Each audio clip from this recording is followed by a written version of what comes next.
So excited to be back for another episode of the In Transition podcast and super excited to be having this conversation with Nancy today. One of my close friends, I would say at this point, someone that I check in with regularly. We had an instant connection the first time we met and just have kept the conversation going. And I love the work that she's in the world doing. And before we get into her story of transition, I'm going to tell you a little bit about Nancy because she's just an awesome person. So for 35 years, Nancy has helped business owners and corporations peak, perform, and create exceptional success or exponential success. Whether setting up safety programs in the transportation industry or creating multi-million-dollar independent insurance agencies, one of which was her own, Nancy has been assisting business professionals and organizations in creating seven-figure success. Most recently, for the last 15 plus years, Nancy found her true passion and purpose in coaching company leaders and employees to manage high levels of stress and navigate the unprecedented challenges facing today's organizations. She uniquely blends her entrepreneurial business knowledge with her training and mindset skills, such as mindful-based stress reduction, MBSR, and Naropa University's mindful leadership training. Nancy teaches business professionals to be creative, innovative, and resilient during challenges to create a life of design, not one of default. And I'm sure we're going to dive a lot more into that today. Furthermore, she assists organizations in increasing morale, profitability, and reducing workman's comp claims and absenteeism by implementing programs that support employee engagement by improving mental and emotional mindset. Nancy's passion for sharing her message, special talents, and unique gifts have also included hosting 2 successful radio podcast shows, as well as the release of a guided meditation CD sold on iTunes called Awaken with Light, Welcome Inner Balance. Furthermore, she's considered a gifted expert in various energy modalities, such as, is it Usui Reiki? Yeah, as a master, Usui Reiki as a master teacher and an integrative energy therapy. In her spare time, Nancy loves giving back to her community and church. She's a volunteer for Penn Medicine, Neighborhood Health as a Reiki practitioner and grief counselor. She is also proud to serve as a Reiki practitioner and mindset coach to women battling breast cancer through a nonprofit organization called Unite for Her. Nancy, welcome to the show. As I'm reading your bio, I'm like, how are you doing all of these things? Isn't it always the case when I listen and I'm exhausted? No, I was like, how are you sitting here today doing all these things? But what Nancy's here to talk to us today about is this transition she made into this soul aligned work she's doing now. As I mentioned in her bio, she did own a thriving insurance agency in which she sold and is now doing the work that she's doing. So I am always interested in what was the catalyst in that moment that you went from thriving insurance agency, which most people would probably stay doing if it was thriving, to making the leap into what I call like spiritual entrepreneurship. Exactly, right? Really, I think you'll hear, and probably most people that go into passionate work, such as myself, it is something in their life, right? A transformation that happens. And for me, it was, I started having small health issues that every time you go to the doctor, they would say it was stress related. What are your stress levels like? And it's like, well, doesn't everybody have stress? And isn't everybody an overachiever? And isn't, all this and getting kind of tired of nobody having an answer of why I have no energy, why I feel like I do. And then it took a yoga class, going to a yoga class and being an ex-dancer and having the one, going up to the woman and saying, God, I'm really struggling. Well, I worked out a lot in the gym, and, when you're tight and your muscles are tight, yoga probably is not, you're not real flexible and all that. Although I was a dancer, like I said. So she all of a sudden started explaining stuff to me. And I said, you got all that from a yoga pose? Because it literally was like telling me about myself. And she's trying to explain the chakras and all this. And I'm looking at her like she's got 3 heads. And And that really set me down a trajectory. And now I recognize totally what was happening. And that's what I get so passionate about. Like when I said in the tagline, living a life by design, not by default. We get herded, we get on these paths, and it's just like this herd is the best thing I can, if anybody can visualize that. Like Yeah. you try to buck that and you are mowed down, right? So you are just running with the pack. And suddenly I was looking at everything going, okay, I have everything and I feel like crap from physically, mentally, emotionally. And how can I be so ungrateful? And how can I be, I just did a number on myself. And all that is mental and emotional trauma that just lodges right in there into the cells. And so I realized I wasn't living in alignment with truth. I wasn't living in alignment with who I wanted to be or what I actually wanted to give the world. Right. And it even stems back, my IBS and all was, as a child, I had digestive issues, and my mother said, you'll just have to live with this. This is the way it is. You're just sensitive. I mean, now granted, I think they've got the IBS thing nailed and you get kind of diagnosed with that. But, I'm a product of the 60s, man. I'm an old fart. So it's fascinating. Nobody called it IBS. It's just a sensitive stomach. But once I started getting all that into alignment, I don't have those issues. And if it does start to show up ever so slightly, because I'm so dialed in, I know exactly what to do and how to live aware and acute and really dial into what my environment is telling. Because your body is the best mind reader ever. So. Yeah. But how do we end up getting so disconnected from it? It's always the question. And that's another thing. People constantly tell me, those aren't connected. I know. Nope. Somewhere in there, when we go from, I don't know, childlike wonder and all this stuff, and then somewhere in there to survive, we disconnect because it can be painful. It's we have to turn and look at things, and it takes a lot of courage to look at your emotions, and we're not taught to really know how to process them and all this garbage. And it's like, but so we're just like, okay, keep looking forward, don't look over there, don't look over there. Yep. Yep. It's kind of what I tell people as a coach, and what I experienced when I went through coaching myself, when I was learning like techniques of becoming a coach, was like we all butt up against this point on our journey when we're doing personal development where it feels like, oh, don't think I want to go that far. Like that's really uncomfortable. I don't want to go there yet. Not ready. And a lot of times we turn the other way. Exactly. Like nope, can't do that. Can't go there. Right. I had one client call, she laughed and she called it, I don't want to adult. And I went, oh, really? That's hard. Exactly. How about the reverse? Children just express their emotions totally easy. I want to be childlike. Yeah. Yeah. Until some adult says, oh, you can't be, don't be that way. Like even anger. That way. Yeah. Anger. That's a great example. Don't be angry. Don't act like that. Well, geez, that's a human emotion. But you don't need to like be punching walls and, be anger, what do you call that? Road rage and all that. But you got to allow it, process it, turn to it, befriend it, accept it. Yeah. So tell me a little bit about what was going on for you in that moment of transition. I can't imagine you just woke up one day and you're like, I'm going to sell my insurance agency and I'm going to do this other thing. Like maybe you did, or was it a gradual thing? Like, how did that go about? Because I feel like. Is Joy joining us? Joy is listening in today. Oh, I love it. I love it. I just saw her pop up. Hi, Joy. So how did I make that transition? So it's to ask the question, because there's several paths I want to take this. How did you say it?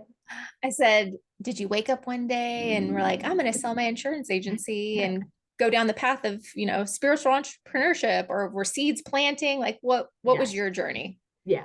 So like I said, the health issues were all happening, and you're trying to navigate all the different hats you're wearing and the woulda, coulda, shoulda, and trying to figure out where I really want to be.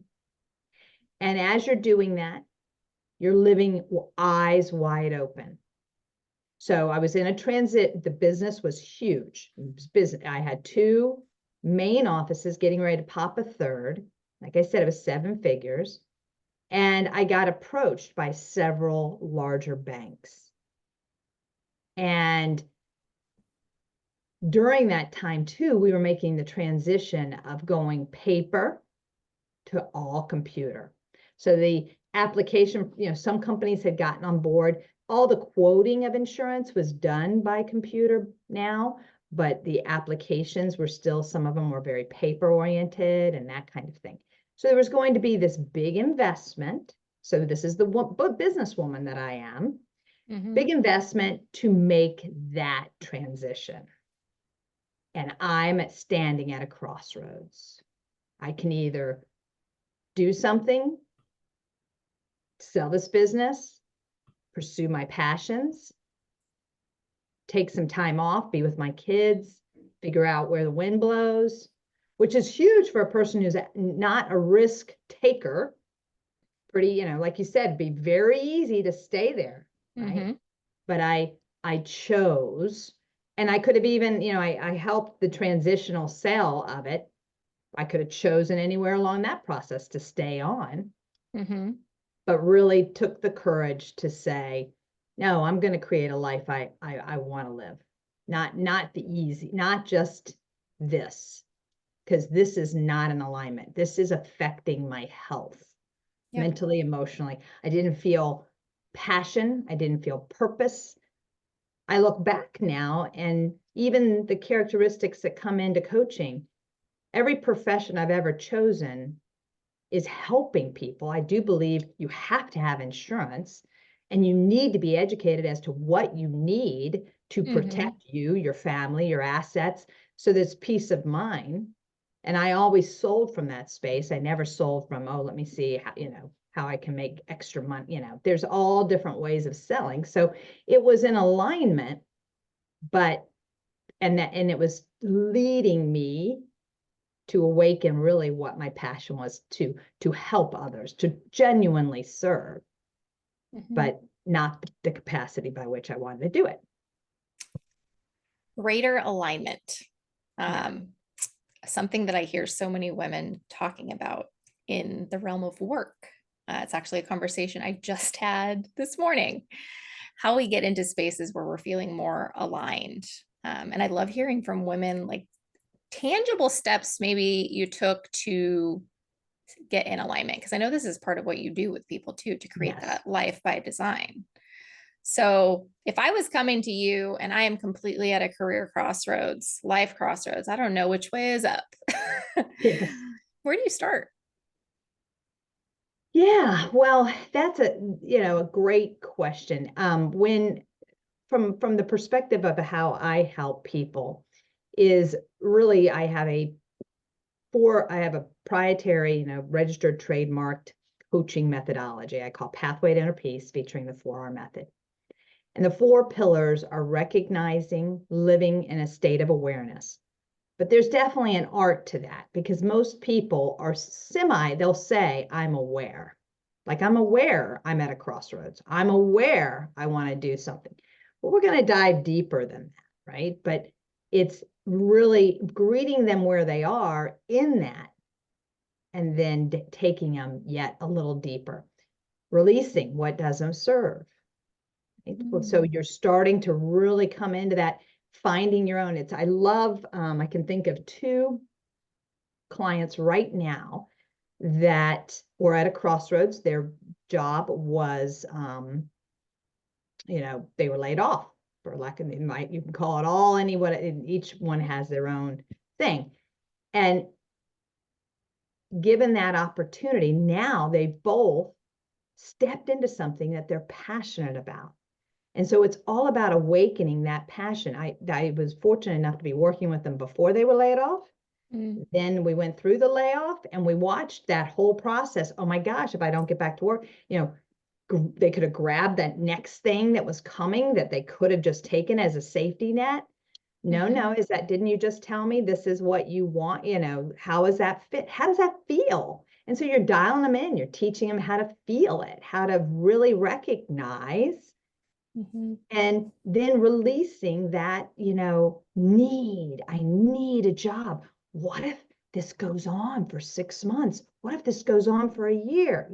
All the fears, and you need to be where your feet are. You need to be right here, right now. So you're releasing all these propensity, all these things that you have this propensity to do, perceptions. The emotional currents are creating those perceptions. But then the rewire process takes a while because you're going to get distracted by those shiny objects, those things that keep coming up that catch your attention, or the triggers, or what have you.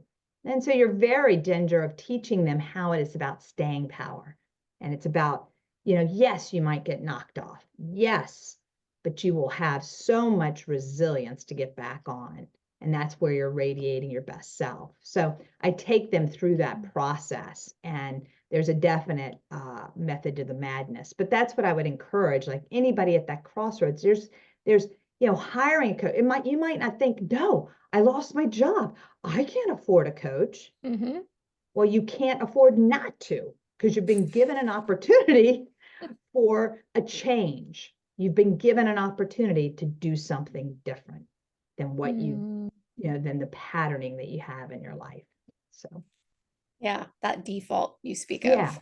And I'm yep, like fascinated by the default. I think like I talk often about like this autopilot state almost that we exist yes, in, right? yes, yes, And you spoke very powerfully to kind of this herd mentality we have too, and what we end up doing, what's often modeled to us, down to like the relationships we're in, the jobs we have. We don't put very right, little intention behind a lot of things. yes, yes, Why do you think so much of us like get caught up in that default over, you know, yeah, design? yeah. We're caught in unconscious habitual patterning, and it happens, and it's not a fault. It just is. We get caught. So one of my greatest influencers is Dr. Joe Dispenza. And he wrote this book called Breaking the Habit of Being Yourself, How to Lose Your Mind and Create a New One. Mhm. And we have a lot of programming, even down to the cortisol, serotonin levels of how we show up. So emotions all have this chemical elixir, and it's running in our bodies. And so we're constantly that thought, that elixir creates an emotional state of being that creates thoughts and keeps you in this patterning, and it's doing to keep you safe. Mm. But it doesn't recognize that it's actually toxic, because you've become addicted to it, like a person would become addicted to a drug. And it's what you interpret as the norm becomes what we think chemically, unconsciously, is pleasurable. I got to keep it around. That's why we stay in toxic relationships. That's why, and then we go and attract another one, right? It's Mhm. because we have to figure out how to live eyes wide open, conscious awareness. And there's an art to that, because that Neanderthal in there is going to Mm. keep us in the patterns the unconscious habitual behavior. Yeah. Yeah. And I even say, as someone who's had to unlearn and relearn, Yeah. it's still like a daily practice. Oh, some people tell me it's so much work. Then I have other people who say, God, Nancy, I finally think I got it. It's like breath. You told me it was going to be like breath, and now it is. And it's amazing. You're greeting people also at different stress levels. And so, like the person that said it's now, I can feel it again. She has her stressors, but she's figured out how to manage them, and her life's, kind of simplistic. There's not a lot of complexity happening. But again, it's everybody's definition of complexity. But so it is fascinating. It takes so much work, but then some things will just be as natural as breath. I really Sure. believe. Yeah. I like Yeah. my stress, I mean, I've always got, but there's an element, like I said, I don't have the digestive that would be my default, man. That thing would show up on a dime. Mm-hmm. And so those things I'm really dialed in. I know how, because I have a daily practice of meditation. I have a daily practice, things that are important to me that Mm-hmm. aren't negotiables. Yeah. I love that. And I'm always about finding our daily non-negotiables, Yeah. things that especially help us take care of ourselves amidst all the Yes. crazy. Because that's the number All the one thing I hear crazy. from women all the time. Like, we're overscheduled, we're overcommitted. There is no time. Self-care, even Right. though, people have a very complicated relationship with self-care, or they think self-care is like brunch on Sunday with the girls or getting a manicure. And I'm like, Yes. how are you really caring for yourself? Yes, exactly. And that's a good, and we've talked about in some of our other, like our fireside chats and things, about being the people pleaser. So I'm a people pleaser, and I really want to be liked. At the end of the day, I really want to be liked. That's a default, I've learned to just let it roll, and no, you're not going to be liked by everybody. Um, but that is, those kind of people pleasing will try to sabotage me in those self-care moments. And I had one just a couple of weeks ago with my husband that encroached on this time that I have allocated for myself. And I did it, and I regretted even helping him out. But I couldn't blame him because I did it. And then, but what I did was, he wanted it again with this, to help him out in this fashion. So as soon as I realized I'd made the mistake, I said, can't do it. And I hate to disappoint you. What's somebody going to say to that? Right? Mm-hmm. It was so empowering for me to walk away. I didn't even want to hear. I didn't want to feel, because I'm empathetic. I could, it was going to put him a little bit, but I can't. You might Yeah. think it's selfish. You might think I can't, I got no time for that, because this is a non-negotiable. No one can, there's no reason to sit there and defend yourself. Like, for me to take that time that's mine in the morning for my meditation and this, that sets my trajectory for my day, Mm-hmm. to go and run this and do this and blah, blah, blah, so that I come into my practice with a whirling dervish energy. And then I'm here till my last one sometimes starts 6:30 in the evening. I'm not doing it. Not doing it. Yeah.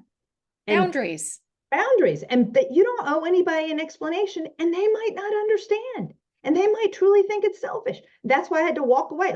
There's no discussion here. I'm sorry to disappoint you. Mm-hmm. Right?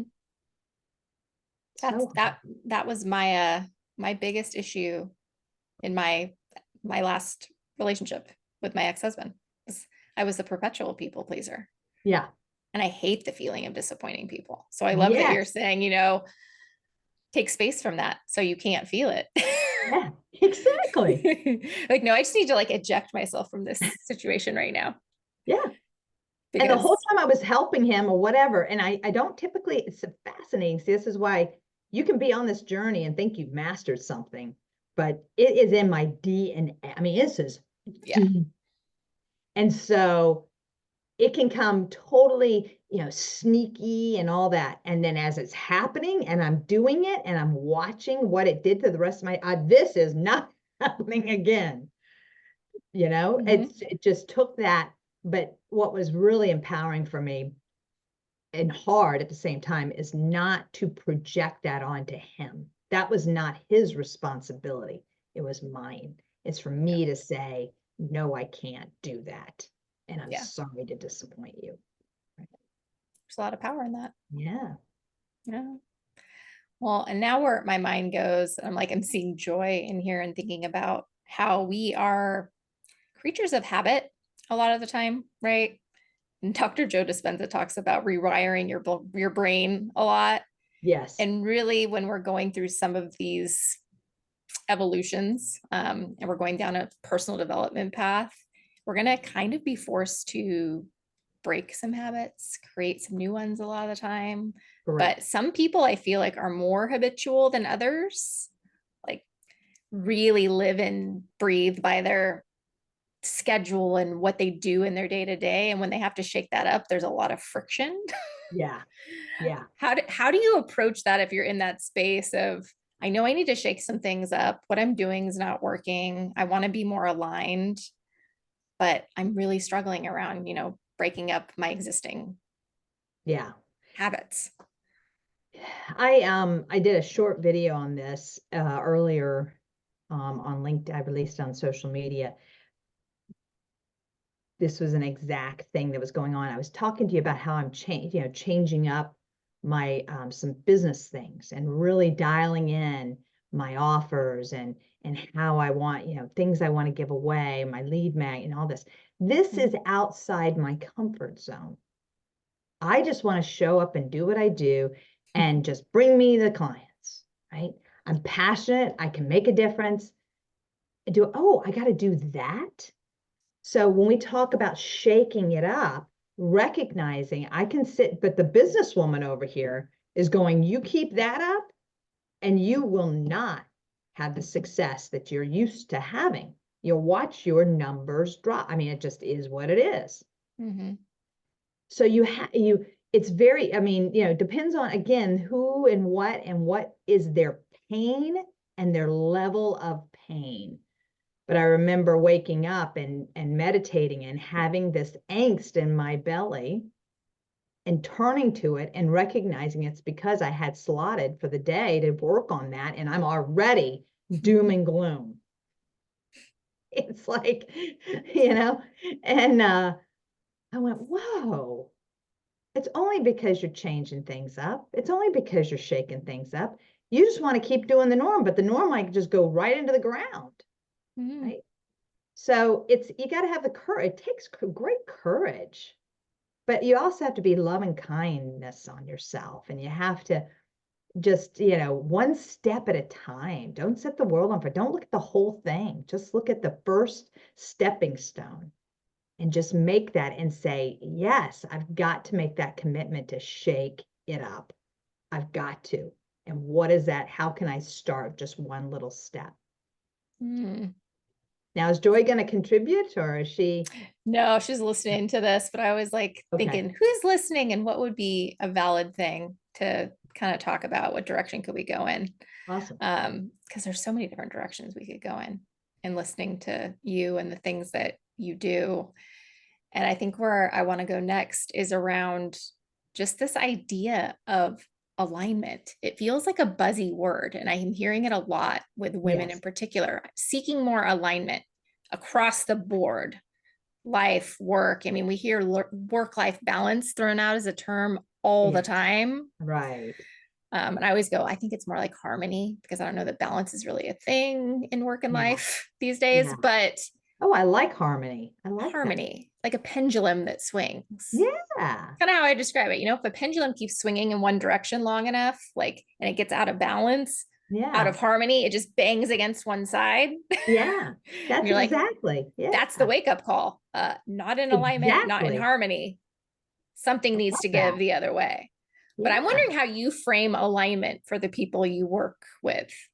How can you start to know and maybe feel that you're getting in alignment?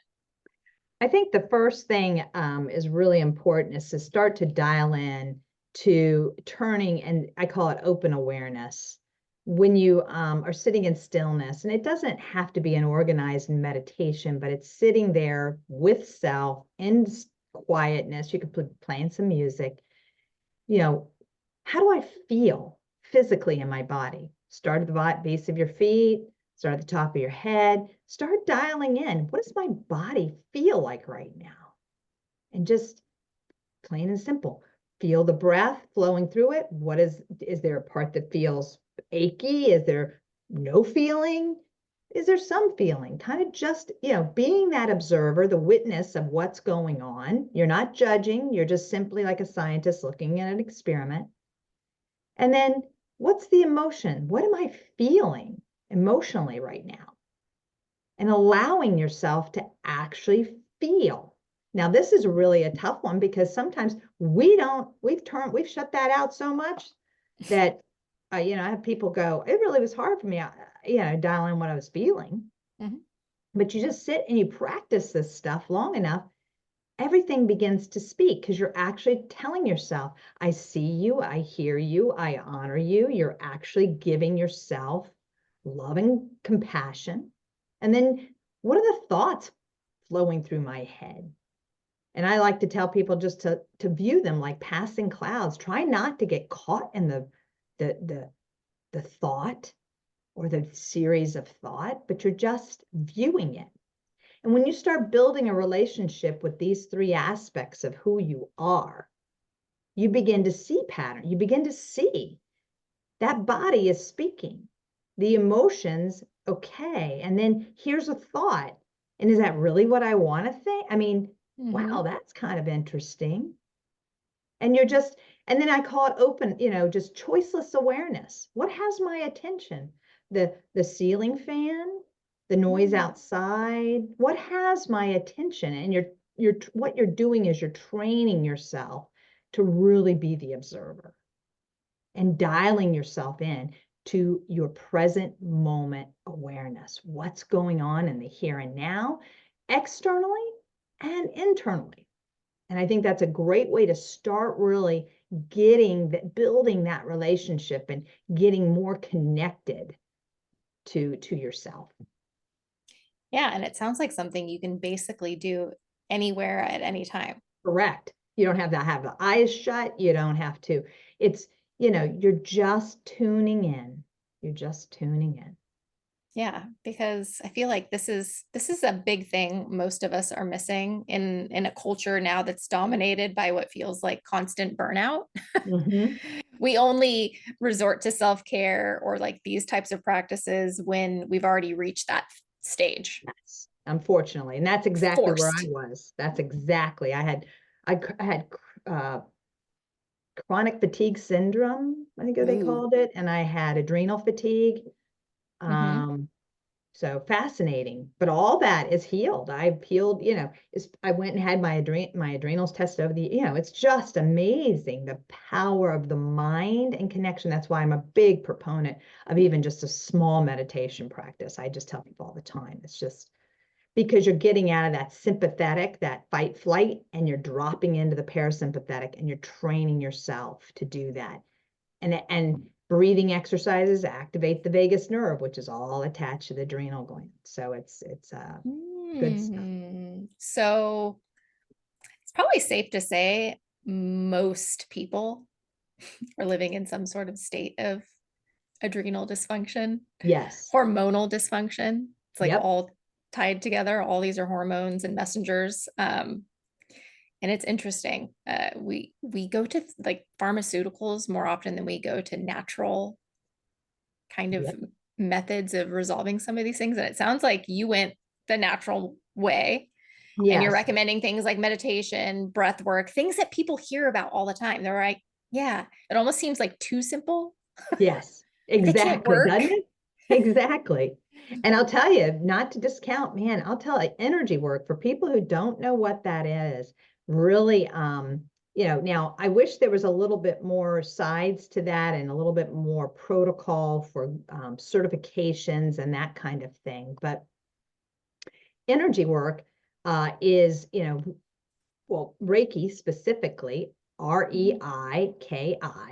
is, dialing in to that vital life force energy that's flowing in our bodies. And that was one of the coolest things I ever experienced at the very beginning of my journey. And again, this is a girl who I didn't know anything about any of it. And I just was drinking from the fire hose, man. It was like, whoa, everything I wanted, everything. And I went and had a session, and it was so relaxing for the woman who was jacked, who was just, Energizer Bunny on steroids, jacked up. My form of relaxation was definitely not, a Yeah. relaxive exercise. God, I don't even know what, I just remember cracking up at the day, because listening to that chatter in my head. Oh, I can watch this football game. During the commercial, I'll fold some laundry. I'll go in, I'll put some soup on. I'll do Oh that. gosh. Right. Oh yeah, I'm relaxing. I'm watching the football game. Yeah, right. You know. Um, Uh-huh. so it's like, but that Reiki really gave me a talisman, a palpable experience of what it felt like to have inner peace. And somebody else was doing it. It was like, Mhm. I'm just laying there and I don't know what this woman's doing. And but then it really helped me. And that's what I love. And I incorporate it in my coaching as well for those that are open to it, because it is such a beautiful connection to that inner landscape. And Reiki helps bring into balance the mental and emotional traumas on a cellular level. So things that we accepted consciously or unconsciously about ourselves that Mm. are lodged all up in there in all the cells. And it's just a amazing tool that it complements so many things. And I just tell people all the time, if you can try something that's a complement, I don't like the word alternative, I like complement. Complimentary. Yes, because some people, yes, you might, if you're bipolar, you might need medicine. If you got serious depression, it's okay, or anxiety medicine, Mhm. do what you need. But there are other treatments as well. So before you just pop a pill, really, you're your best health advocate, no one else. So, 100%. And I mean, I've experienced Reiki a handful of times, and it definitely is a powerful practice. Feels mhm. like, what's the easiest way to describe it? It's almost like moving stagnant energy. I know. Right? I always love people's faces when we're done. They're Like, like, I don't know what just happened, yeah, but exactly. Because you don't touch, do you touch the person? well, for people that are in my office here, I have a table and I have something called the Biomat, which is a crystal, amethyst and tourmaline crystal mat that has amazing healing properties, because I deal with a lot of people with um, going through chemo, radiation, treatments, but also athletes and stuff. But for those through Zoom, there is no touch, and you don't really need touch, because like when I was in a hospice, some people can't be touched. It hurts.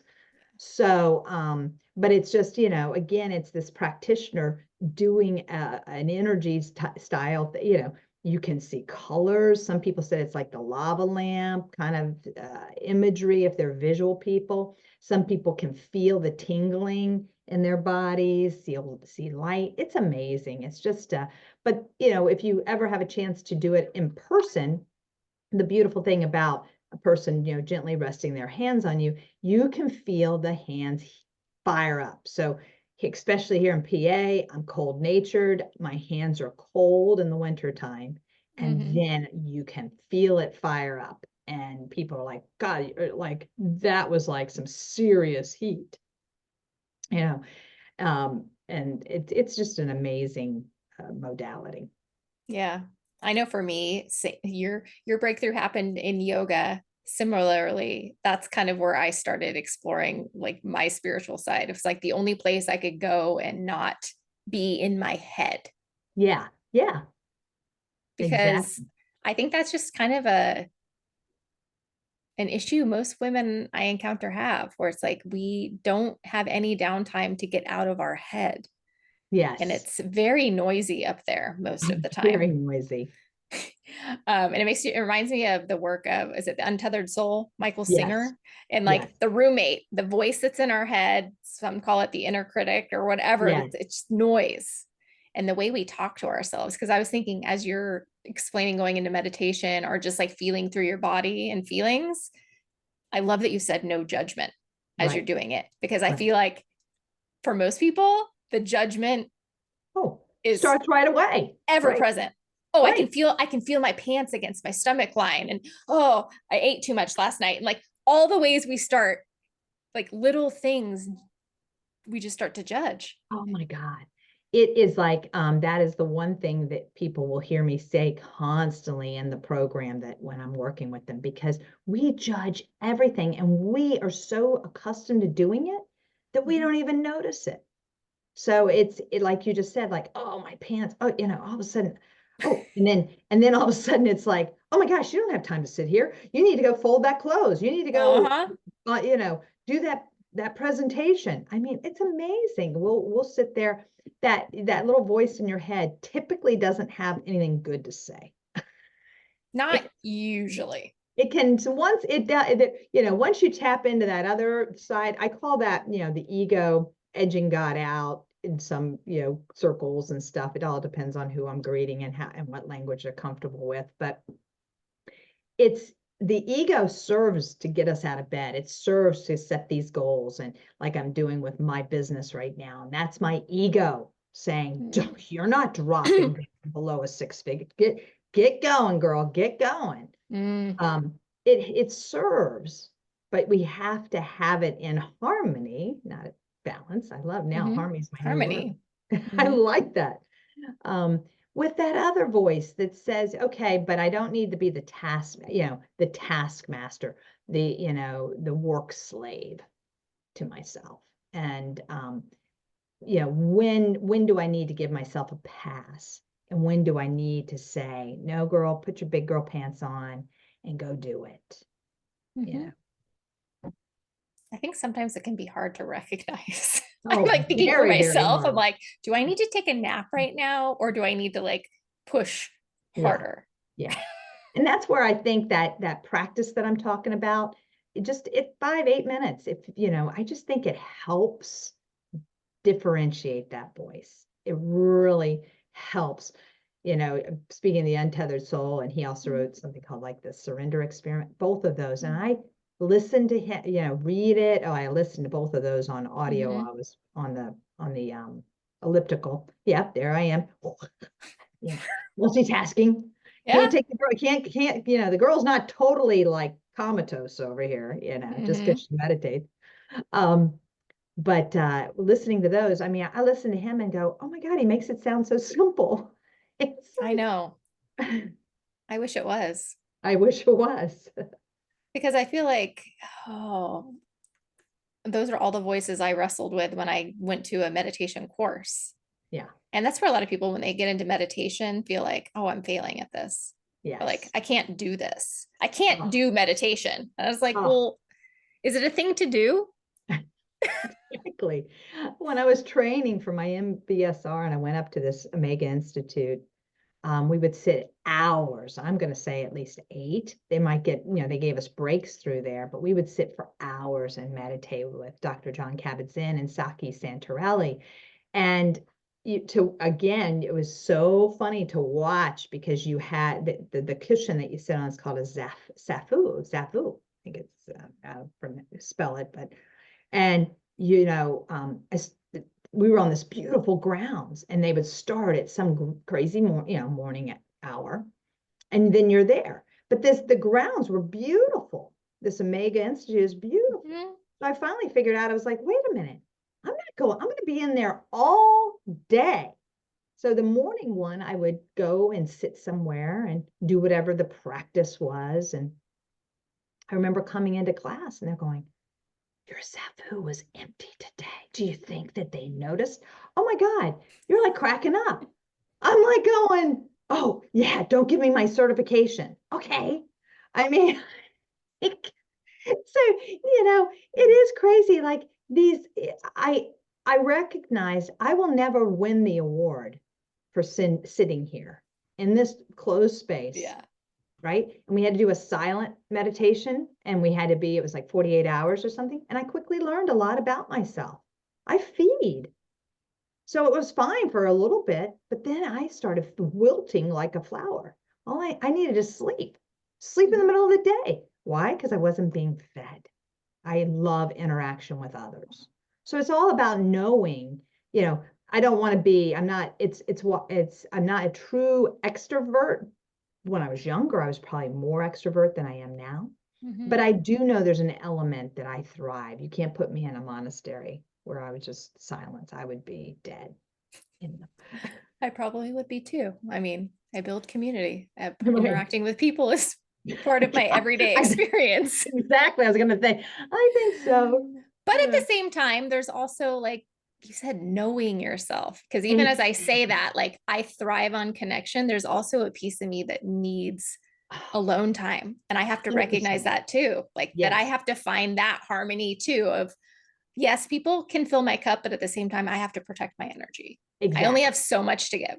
That's it. And like after a long day, you know, whoever you come home to, it is this nice balance of understanding. Sometimes when I've been, had lots of coaching sessions, my husband knows I just want to sit here mindlessly and play games on my phone or read a book or something, because I cannot talk one more thing.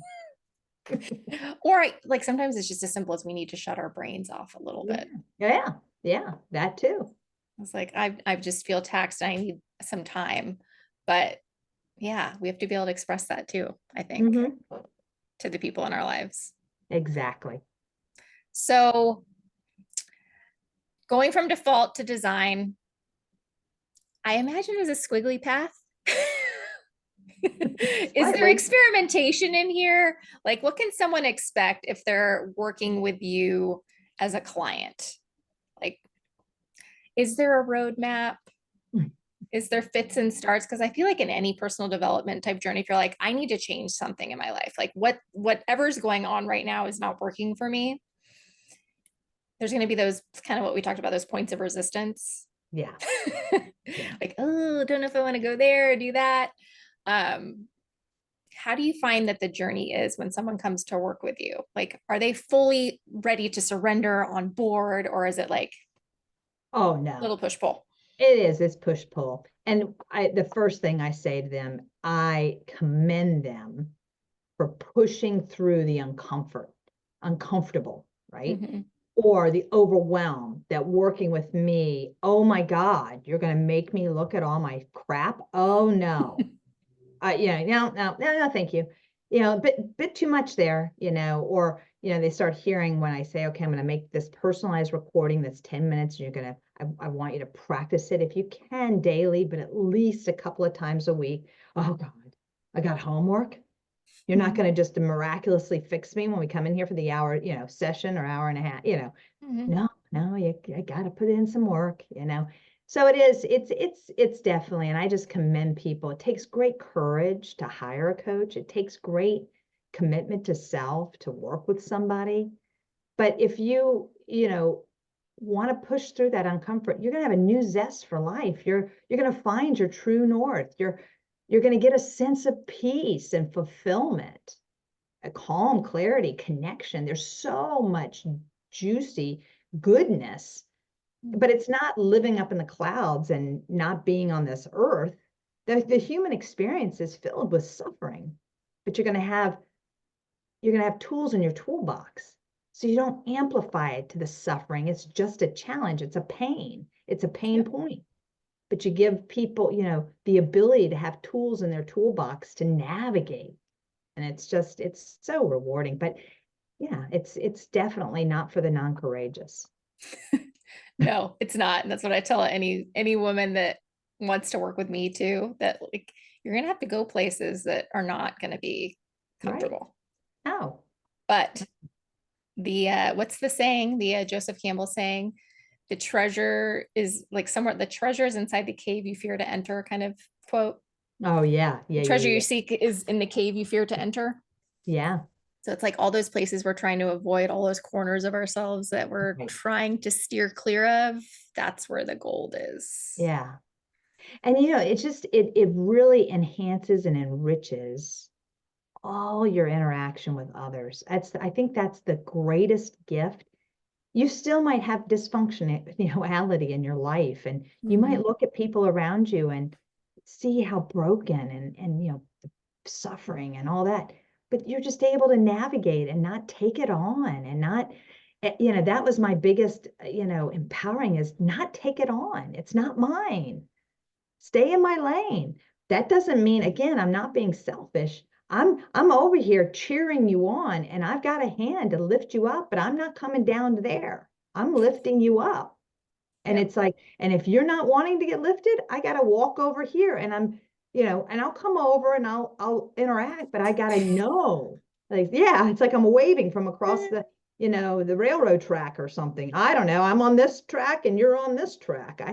But I think that was the biggest thing for me from a people please, like learning that I can't take it all on, and I can't solve it, and I can't fix it, and I can't make you like me, or I can't make it, I can't get sick enough to make you well. I can't, I can't suffer enough to make your pain go away. Yeah. And that's huge. Yeah. And I mean, it's a practice in boundaries too, something we've kind of hinted at this whole Yeah. time. Well, boundaries are definitely come into play there. And I did a survey on LinkedIn, and people's boundaries. One of the number one thing I gave a couple of choices, what was their biggest challenge? Blurred, I think it was like the work-life blur. Like, where do I start? Where does that end? What, yeah. Mm-hmm. It's a struggle. And I will say this, as someone who's gone on a healing journey, it's kind of what I think a lot of this work is. We're trying to heal ourselves in some way, trying to get better. When you start to feel that you're getting better, those boundaries become easier to make. That's what I found, at least. And in talking to people, I've learned this has been the case too, that the more empowered we get in our own healing, the more we can separate from others. Where in the past, like to your point, I always think about boats Yeah. on a calm ocean or on a rocky one. And like, I was like, I've spent a lot of years getting out of rough seas on my boat. So when I encounter another boat that's in rocky seas and they're asking me to come on board their boat, I'm like, no, I'm actually good over here. Exactly. I will extend a hand, to your point. Like, I will lift you up, but I will not get on your boat with you. No. Nope. Mm-mm. That is not my boat to be on. No. Nor do I expect you to get on mine. No. And to my detriment, I'd be like, no, don't get involved in my stuff. Like, don't let people in. That is a people pleaser. One of the things that I was very not open to receive well. Yeah. I think I was always guarded to a certain degree about that, because sometimes you feel like people have an agenda. If they help me, then this is what you've got to do for me. Yeah. Just no, you don't have, you don't need to help me. But it's like being open to receive is a very important, and that's another whole buku. Because I wouldn't say I was quick to open to receive. That's for sure. Oh no, I was not either. I was always like, I've got me, I'm good. I'm not pulling anyone else into my drama or my dysfunction. Like, exactly. No. Exactly. When I was going through my divorce, my family basically didn't, know a lot of the turmoil. And I remember them saying, why didn't you? I go, nope, wasn't yours to take on. Maybe could have gotten a little bit more cheer on, or maybe support and everything. Finally, I think toward the end, I had somebody say, your parents are your biggest cheerleaders, Nancy. They knew them personally. And then I let them in at the, but it is fascinating. It's just not my MO, Yeah. and sometimes to a detriment. Yeah. Yeah, I can relate to that. But then I also go, you know what? It's learning to express what you need better too. Yes. Where it's like, yeah, maybe I'll let you into this situation, but what I need you to do is just support me. I need you to not say anything. Yeah. Don't try to tell me what to do. Don't try to solve it. And like, that's a lot of it for most of us, because like, we want to feel empowered. Like, we can have some self-efficacy. I feel like I've got this, but like, we also want an empathetic ear, but most of us just want to jump in and fix. Yes. I was like, no, I don't need you to fix. I just need you to be here. And like, learning to trust that people can respect that boundary too, I think is hard. Yeah. Absolutely. See, that's that's the fine line that how I was talking about. I'll let you, and then all of a sudden, well, I did this for you, or, it might not be that cut and dry, but the unconscious, whatever that is under the current is, I did this, so I want, reciprocity. I want something, and then you're like, this is precisely why I don't let people in. Yeah. And we need, I have people, we kind of, in my coaching, I can think of a couple of clients that have talked about this. It's like, no, like I said, you basically got this castle and you've drawn the drawbridge up and it's surrounded by a moat. you need to let the drawbridge down. And they're like, yeah, but if I let that drawbridge down, man, there's going to be bukus of troops coming in, you know. And but we also came to realize they can fire. He was using the example of firing fire arrows. So when you are closed off and you're guarded, you can also be a prickly porcupine, right? You can, not, it's like you're firing those, like he was using that, but I immediately thought of the porcupine. Can't hold a porcupine, right? So no, there's this fine line. there definitely is. So I want to kind of round us out. If anyone's thinking about going on a personal journey of enlightenment, healing, alignment, and they're looking to work with someone, because I feel like if you're really serious about it, to your point, like you probably want to work with someone to help you move through it, because a lot comes up. What should you be looking for in the person you're working with? Because to your point, like everyone is a coach these days, right? Exactly. You interview several folks, you listen to how, and you ask direct questions. This is what I'm looking, this is what, you have to have some idea of what you could wave a magic wand. What do you want? What would you want from this person? What have you tried? And then you interview and see if the way they approach, if they can, it resonates and it aligns. And I'm sure most, like myself, I always have a one-off. So you can absolutely try it out before you make the commitment to the entire package, right? So but first interview them, see if it's something that's in alignment, see if it feels and resonates and their approach, because they're a dime a dozen. But then, if the person listening, they're a coach and they're trying to figure out their niche, you want to be very specific on how you achieve what you do, because people need to know what are you going to do for me? How are you going to get me there? Right. And that's why I really put size and, registered and trademarked my program, because I wanted people to understand it's not cookie cutter. It's going to be very adaptable to where I'm greeting you and what you're doing and what modalities and all the trainings and stuff that I have access to. But I'm going to give you an accelerated path to this pathway to inner peace. And this is how I want to achieve it. So you're looking for, to see if it resonates. Yeah. So if someone was interested in working with you, Nancy, what is your current offering and where can they find you? Oh, yeah. So my website is awakenwithlight.com. We'll have they can start even just seeing the language and the things that I'm talking about. I have a mindful moment that you can sign up and receive a little free gift. I think it's a guided meditation, and you can begin to receive weekly my mindful moments. I've been doing and blogging since 2008. So if you click on my blog, you can definitely have some fun reading a few from all those years back, all kinds of stuff. They can find me on YouTube as well.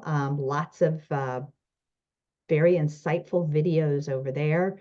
And I am offering to all those that are, listening, anybody who would like to explore working with me, just mention that you heard us here at Catalyst, and I want to offer a discounted off that session. So I'm looking at giving people, but you please mention to me that you heard and were listening. And so visit my website, and then there's you can sign up for a breakthrough call, and the call is simply just this dialogue. You won't hurt my feelings if it doesn't align, but at least if you want to get going with that dialogue, it's a breakthrough call, and maybe there's a couple of nuggets you'll walk away and you'll actually be able to practice. And it's all that teacher greeting you right where you are, and maybe either planting a seed or ready to do it. So and I think also those nuggets of weekly contact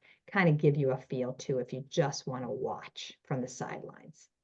Awesome. Highly encourage you to go connect with Nancy and learn more about what she's up to.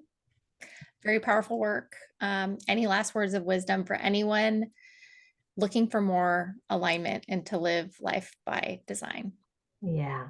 Just do you. At the end of the day, be who you want to be. Really explore what lights your fire. And if you don't know, start start with something as simple as the exercise I gave earlier. But that's the biggest wisdom, because you have such a unique gift to offer the world. And you were put here for that purpose. So step into it. Who are you to play small, right? As that quote, it's like, get going, man. Don't play small. You've got a gift to give the world, and the world is waiting to receive it. My mom, she goes, oh, Nancy, I just raised children. That's all I did. I'll never forget her telling me this on her last days or whatever. And I said, you raised 3 very empowering, powerful women and a son as well. And I thought to myself, there's a person who didn't really own her, she lived with purpose and passion and transferred it to us, but had no idea the legacy that she left. Well, you step in, be aware, own it, be it. You do you. And that's actually a really good point to those that are listening that maybe haven't gone down the career path and are feeling like they've missed out on something, or they haven't been aligned or purposeful. Being a mother. Oh my gosh. Being a mother is the biggest gift you will ever be given. I tell my moms that all the time. You could be running a 7-figure business, and that being a mother does not pale and compare. It is not. It is up there. It is like running that 7. You're making an impact on a little being. You don't know that's the future president of the United States. You don't know if that's the next man to go up in space or woman to go up in space. It's like, this is it. You've been given a gift, Yeah. It's like, don't take your job lightly, man. That's a serious job. It's like the most serious job. Really, me being a mom was the most serious job out of everything I've ever done in my entire life. And it actually is the one that I feel like I have done the best. So I'm very proud of the mom, and I'm going to get teary-eyed on that one. But well, that's a good way. That's a good way to wrap things up. Be proud if you're a mother and that's all you've chosen to do, and you feel the guilt or the shame that you should have done more with your life. It's reminding me of something my friend Jennifer told me the other day, which is, even if you feel like there's big things written on your heart and you're putting so much pressure to get them done in this life, if it's not in this lifetime, in the next. Yep. Isn't release. Yeah. So if not in this lifetime, then in the next. But let's make this lifetime as good as we can make it. Exactly. I'm not sure I want to come back. Whole different conversation, but thanks everyone for listening. Exactly. Nancy, it's been a pleasure. Hope to have you back again, and we'll see you again the next time. Yes, thank you so much for having me. Thank you. Bye.